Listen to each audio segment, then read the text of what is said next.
Assalamualaikum warahmatullahi wabarakatuh. Oke, salam kenal semuanya. Saya HKI. Ini video pertama kali saya berbagi tips kepada teman-teman semua. Karena banyak banget inbox, pesan masuk di Facebook ya. Semuanya itu rata-rata menanyakan tentang tips menulis. Oke, saya sebenarnya nggak jago-jago banget, juga belum famous juga, saya nggak tahu lah ya apa. Oke, saya akan berbagi tips sesuai dengan pengalaman saya, kemampuan saya. Tapi ini bukan berarti saya yang paling hebat, saya yang paling jago. Masih banyak yang lebih hebat, lebih jago di luar sana. Nah, kesempatan kali ini saya mau berbagi tips cara membuat sinopsis agar sinopsis kamu mudah di ACC, di penerbit, atau di platform novel online yang sekarang sedang menjamur banget di Indonesia. Oke, apa aja tipsnya? Yang pertama adalah kamu harus cari tahu dulu novel-novel seperti apa yang penerbit atau platform yang mau kamu kirimkan sinopsis itu ya. Jadi kamu harus tahu tema-tema atau novel-novel yang kebanyakan laris di sana itu apa aja. Ya, ternyata memang tiap penerbit itu memiliki ciri khas masing-masing. Platform juga sama seperti itu. Nah, kamu harus pelajari dulu. Misalkan kamu pengen menerbitkan ke penerbit mayor, kamu cek di toko buku, di Gramedia, novel-novel seperti apa sih yang mereka terbitkan itu, yang laris itu novel-novel apa. Kamu beli satu, kamu baca, kamu lihat-lihat seperti itu. Atau kalau kamu pengen menerbitkan novel di platform online, kamu harus buka aplikasinya. Kamu cek satu-satu di halaman utama itu novel-novel apa aja yang muncul, dan novel-novel apa aja yang banyak dibaca oleh para pembaca online. Nah, kamu juga harus tahu genre-genre apa yang bisa diterima di platform atau di penerbit yang ingin kamu tuju itu. Nah, setelah kamu mendapatkan informasi itu yang cukup jelas, kamu sudah tahu, kamu sudah kenal, kamu sudah membaca berbagai macam novel di sana, barulah kamu siapkan ide terbaik kamu yang sesuai atau yang cocok temanya dengan penerbit atau platform yang ada di sana. Seperti itu. Nah, biasanya kalau kamu sudah punya tema yang pas, yang sesuai, kemungkinan untuk diterima itu besar.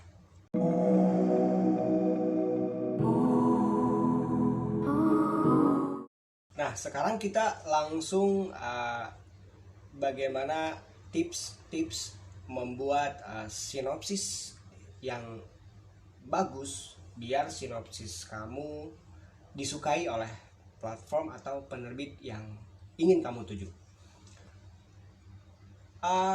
Semua sudah tahu kalau sinopsis itu adalah ringkasan cerita ya. Nah, ringkasan cerita yang kamu buat itu adalah ringkasan dari awal sampai akhir cerita. Jadi tidak boleh digantung, tidak boleh ada pertanyaan apakah Dina dan Tono bahagia. Nah, itu nggak boleh. Kamu harus jelaskan semuanya dari awal masalahnya seperti apa dan endingnya seperti apa. Itu sinopsis.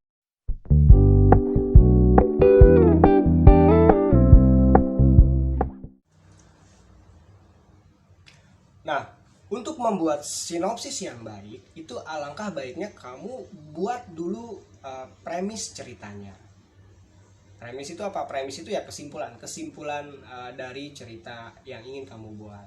Biasanya kalau kita ketemu orang kan gini, kamu lagi nulis novel apa? Saya lagi nulis novel roman. Oh, ceritanya tentang apa? Nah, tentang apanya ini disebut premis biasanya, seperti itu. Kenapa harus membuat premis? Ya, karena premis itu berisi titik awal masalah utama.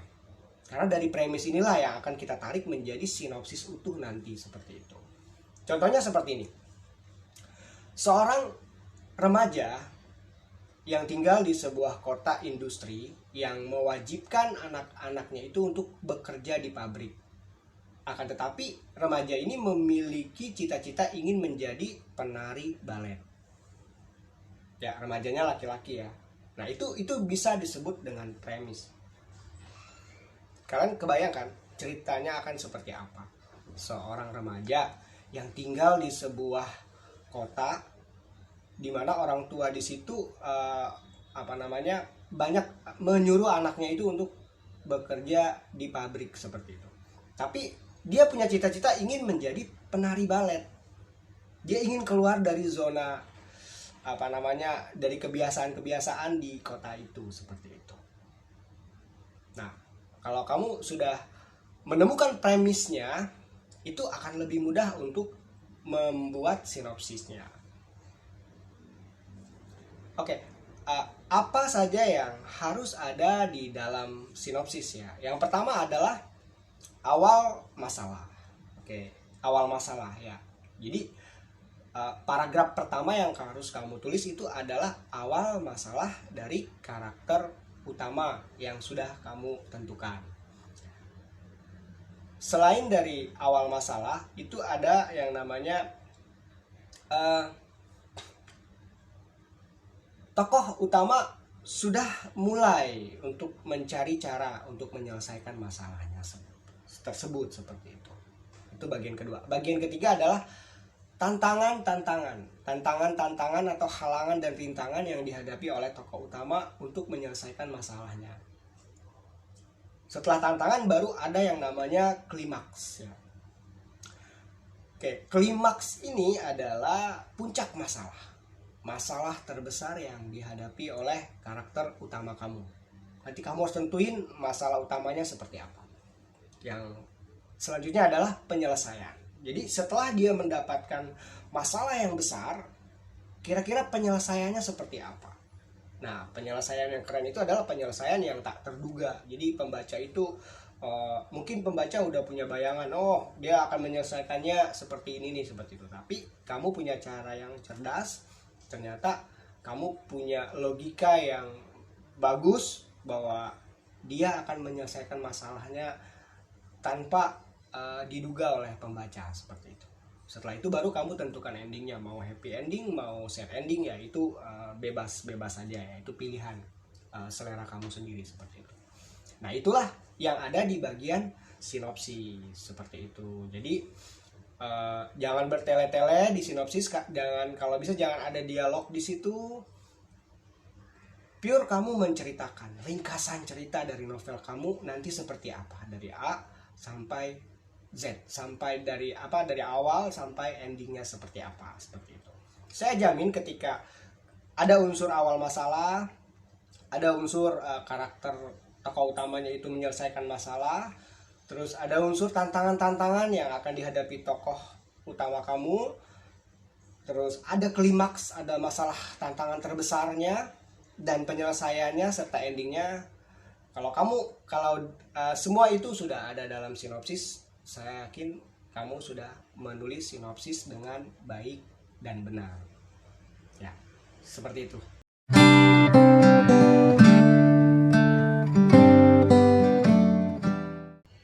Kalau kamu sudah menulis sinopsis sesuai dengan tips-tips yang saya beritahu tadi, tetapi sinopsis kamu masih ditolak oleh penerbit atau platform, pasti ini banyak yang nanya ya, dan heran kenapa ya kok ditolak seperti itu. Ada beberapa faktor sinopsis kita ditolak oleh penerbit atau platform. Yang pertama adalah cerita yang kita sajikan itu terlalu biasa atau sudah basi atau sudah banyak penulis lain yang menulisnya atau setipe seperti itu. Nah, ini biasanya akan ditolak. Yang kedua adalah cara kamu meringkas cerita itu kurang bisa dipahami oleh editor seperti itu. Jadi dia tidak tahu ini maksudnya nyeritain tentang apa sih, seperti itu. Nah, gimana mau diterima kalau editor saja masih bingung ini cerita tentang apa, seperti itu kan. Itu biasanya. Nah, yang ketiga,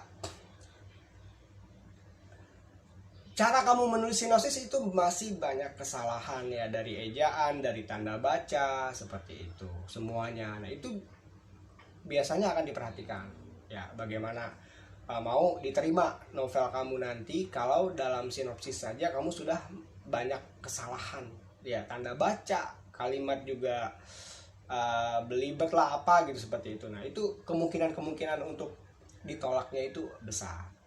Jadi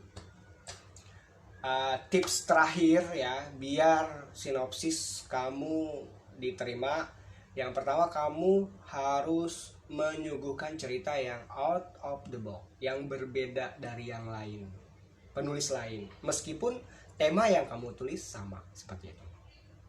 Yang kedua adalah unik, buatlah cerita-cerita yang unik, konfliknya unik, ininya unik, seperti itu. Dan yang terakhir, tulislah tulislah sesuatu yang kamu memang sukai, yang kamu memang menguasai di bidangnya, seperti itu. Nah, biasanya kalau kamu sudah menguasai di bidang atau di tema-tema yang ingin kamu ceritakan, itu akan terasa sekali di sinopsisnya. Sinopsisnya itu akan memiliki akan terlihat bahwa kamu itu sebenarnya paham nggak sih dengan cerita yang ingin kamu tulis. Nah, seperti itu. Oke, mungkin itu saja tips pertama dari saya. Nah, insya Allah saya akan kasih tips-tips yang lainnya, tunggu aja ya.